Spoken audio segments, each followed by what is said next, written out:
वो जो घाव मेरे सीने पे होता है, मैं उस घाव से परेशान हूं। इस दर्द को तो कुछ नहीं है, इस दर्द को तो मैं सह लूंगा, इस दर्द को सह सकता हूं, तभी तो आपके बीच में हूं।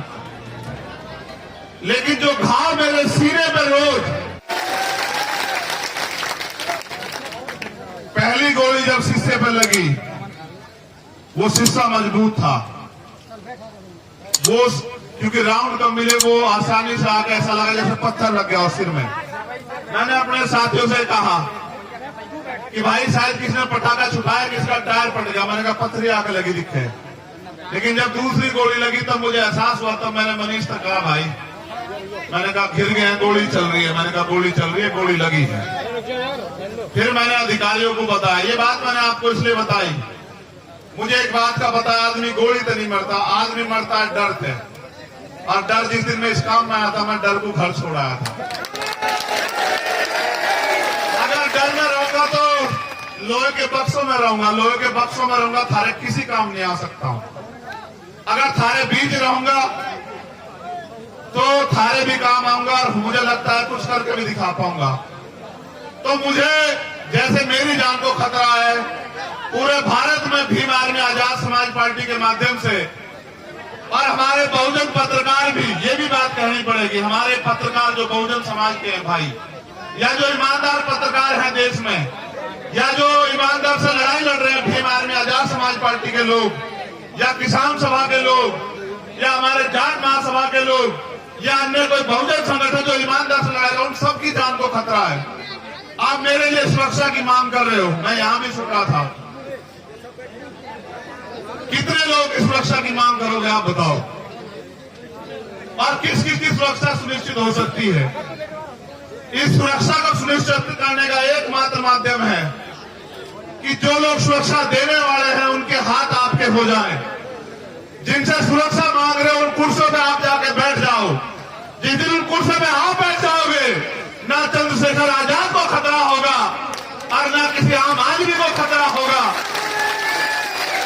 चाहे राजस्थान हो या उत्तर प्रदेश, भयमुक्त शासन आएगा, भयमुक्त। हर आम आदमी, चाहे वो किसान हो, कामगार हो, मजदूर हो, कोई बहन हो, कोई बिटिया हो, कोई बच्ची हो, कोई बुजुर्ग हो, जब ऐसे लोग कुर्सी में बैठेंगे जो सबकी सुरक्षा चाहते होंगे, जिनका लक्ष्य होगा कि हर कमजोर को बुनियादी सुविधाएं, अधिकार, स्वाभिमान सम्मान की जिंदगी मिले, इंसानियत बनी रहे, तब जाके व्यवस्था बदलेगी। वरना आप नहीं कर पाओगे इतने लोगों की सुरक्षा। क्योंकि आज जो सरकार में बैठे हैं उनका एकमात्र लक्ष्य ये है कि जो भी आपके खिलाफ आवाज उठा रहा है, उस आवाज को किसी भी तरह कुचल दो। अगर मुकदमों से डर जाए, मुकदमों से डरा दो। अगर पैसे से खरीदा जाए, पैसे से खरीद लो।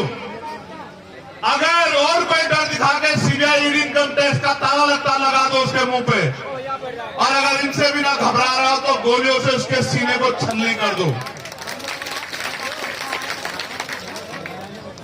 अभी वो गोली नहीं बनी जो आपकी ममता को चीर के पार निकल जाए, ऐसी गोली बड़ी नहीं है अभी, आप चिंता मत करो। मेरी बात पे गौर करो।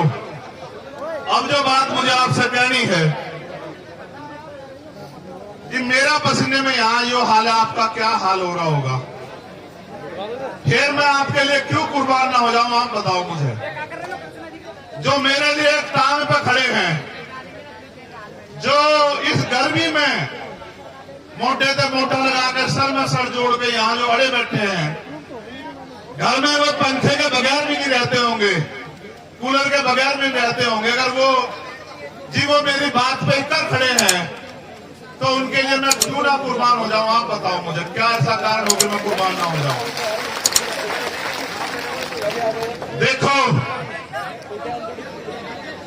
भाई, हम जा, बैठ जा, बैठ जा। गुदारा जी की सुरक्षा में हो, उसे ना कुछ हो सकता। मर्द का मर्द हो तो बैठ जा, बैठ जा, नाल ना करे और कोई, इनकी सुरक्षा ज्यादा है। देखो मेरी बात पे गौर करो। 26 जनवरी 1950 को भारत में लोकतंत्र आया था। लोकतंत्र यानी कि बहुमत का शासन, जिनका वोट होगा उनका राज होगा। पहले राजतंत्र था, अच्छे राजा भी हुए, बुरे भी हुए, तानाशाह भी हुए, सबका अपना अपना हश्र भी हुआ है। यहाँ का तो इतिहास गवाह है।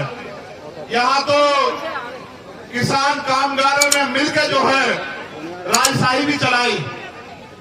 अगर हमारी वफादारी थी, जो खजांची हमारा था, ये हमारी वफादारी थी कि खजांची हमारा था, ये हमारी वफादारी थी, हम पे भरोसा था।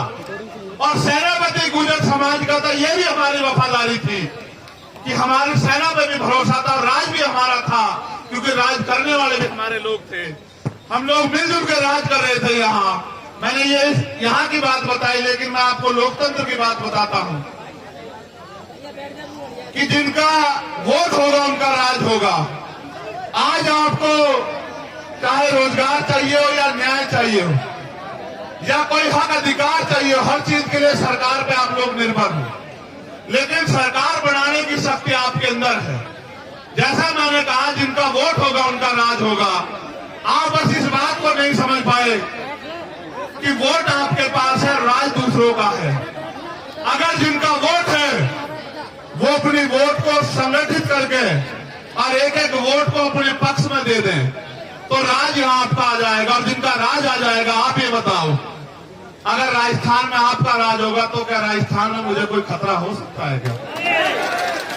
बात मेरे खतरे की नहीं है, मैं आपका ध्यान आकर्षित करूंगा। बात उस खतरे की है जो अन्याय लंबे समय से राजस्थान में हो रहा है। चाहे मूछे रखने पर हत्या हो, चाहे पानी पीने पर मटकी छूने पर हत्या हो, चाहे घोड़ी पे बैठने पर अपमान किया जाए, चाहे और तमाम तरह की जातीय, धार्मिक और तानाशाही सामंतवादी सोच के कारण हमारे लोगों के साथ अन्याय हो, दलित, पिछड़े, अल्पसंख्यक समाज के साथ, ये सारा अन्याय तब रुकेगा। देखो, मैं अपनी पीठ का घाव, ये मेरा जरा सा घाव 1 इंच का, इस घाव के जख्म को मैं भर सह लूंगा। ये मेरी पीठ पे है, ये मुझे कम दिखाई देगा। लेकिन जब रोज मैं अन्याय सुनता हूँ, अपनी बहन बेटों के साथ होते अन्याय को देखता हूँ, अखबार में पढ़ता हूँ, टीवी में देखता हूँ, वो जो घाव मेरे सीने पे होता है, मैं उस घाव से परेशान हूं। इस दर्द को तो कुछ नहीं है, इस दर्द को तो मैं सह लूंगा। इस दर्द को सह सकता हूं तभी तो आपके बीच में हूं। लेकिन जो घाव मेरे सीने पे रोज, चाहे वो राजस्थान से लगे, चाहे वो उत्तर प्रदेश से लगे, मध्य प्रदेश से लगे, उड़ीसा से, बिहार से, दिल्ली से, मध्य प्रदेश से, उत्तराखंड से, हरियाणा से, पंजाब से, जो अन्याय हो रहा है देश की सरकारों में, वो जो घाव मेरे सीने पे लगते हैं, मैं ये सोचता हूं कैसे रोकूं इस अन्याय को। मेरी बहन ओम प्रकाश रैगर की से बड़ी वाली, छोटे वाली गुड़िया यहाँ बैठी है। जब मैं आया था मेरे गले लग के उसकी आंखों में भावुकता थी। मुझे उस दर्द की ज्यादा परवाह है कि वो दर्द कैसे कम होगा। वो दर्द एक तरीका ही है कम करने का। और जो आप मांग रहे हो सुरक्षा, सुरक्षा, सुरक्षा, मत मांगो सुरक्षा। इन नालायक सरकारों से कोई सुरक्षा मत मांगो। आप सुरक्षा तंत्र खुद बनो। सुरक्षा मांग लेने वाले नहीं, सुरक्षा देने वाले बनो। मेरे लोगों, अपनी ताकत को समझो। मैं इसको क्या जवाब दूं? आप बताओ, मैं इसको क्या जवाब दूं? मैं कार्तिक भील की पत्नी को क्या जवाब दूं? मैंने आपसे पिछली बार भी पूछा था। मैं जितेंद्र मेघवाल के परिवार को क्या जवाब दूं? मैं राजस्थान में आके क्या बड़ी बड़ी बातें करूं जब मैं आप न्याय नहीं दिला पा रहा हूं। आपने सामाजिक न्याय सम्मेलन रखा, हमारे किसान नेता पुष्पेंद्र चौधरी मुझसे पहले बोले होंगे, हम न्याय नहीं ले पा रहे राजस्थान में, तो सामाजिक न्याय कहां से मिलेगा? सामाजिक न्याय का मतलब समझते हो? सामाजिक न्याय का मतलब होता है हिस्सेदारी। धन धरती राजपाट में आपकी हिस्सेदारी, चाहे वो साधन हो, संसाधन हो, राज सत्ता हो, नौकरी हो, जमीन हो, हर काम में आपकी हिस्सेदारी। आपको लगता है हिस्सेदारी मांगने से मिल जाएगी? आपको लगता है हिस्सेदारी अपील करने से मिल जाएगी? नैन छूने से मिल जाएगी।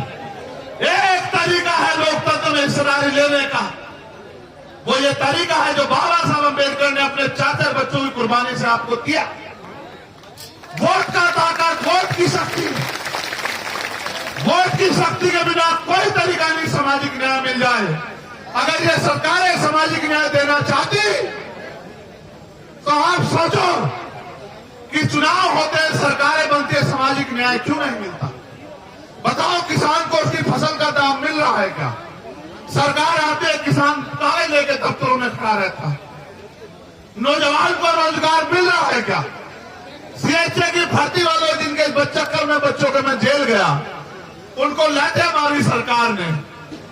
अगर नौजवान रोजगार के लिए आता है, सरकार पे जवाब नहीं है।